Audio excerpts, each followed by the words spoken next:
Imagine watching your favorite K-drama without subtitles. Or let's say you're in a noisy environment watching a video without captions playing on screen. Now you don't just have one problem, but two, because you can't hear what the person is saying and there's no captions to tell you so.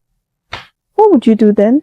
Hi, my name is Uzubejuku and this is Edit Like You Mean It, a series where you get to learn the craft of editing, understand the psychology behind it, and create with intention. If you're just joining for the first time, hello, this is episode 3. I'd recommend watching the previous episodes because every episode is linked to the other. On this episode, we are talking captions. Just like I said in episode 2, captions are not just there for fancy. Captions are important because humans process information differently. Some people hear better, some read better. Some people even watch videos on mute.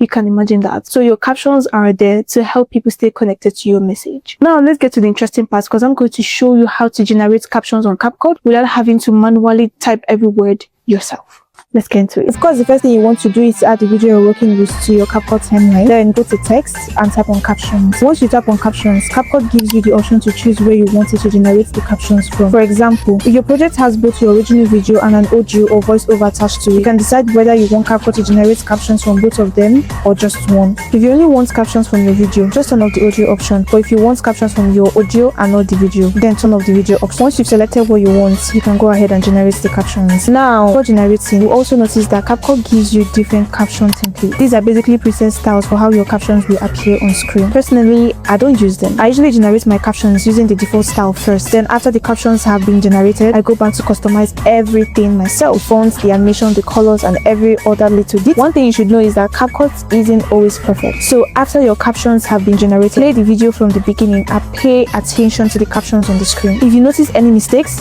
tap on that caption, edit the text, and correct the wording. Once you're done correcting everything, you can then start designing your captions. You can change the font, add animations, adjust the styling, anything you want, so your captions don't just sit there looking plain and boring. And that's exactly why you need to stay tuned, because in the next episode, we are going beyond generating captions. I'm going to show you how to properly design and animate your captions in CapCut so they actually add to your video instead of just existing on the screen. With that being said, the next time I come across your video without captions playing on screen, we'll have a very big fight, and I mean it. Because now you're going to edit like you mean it.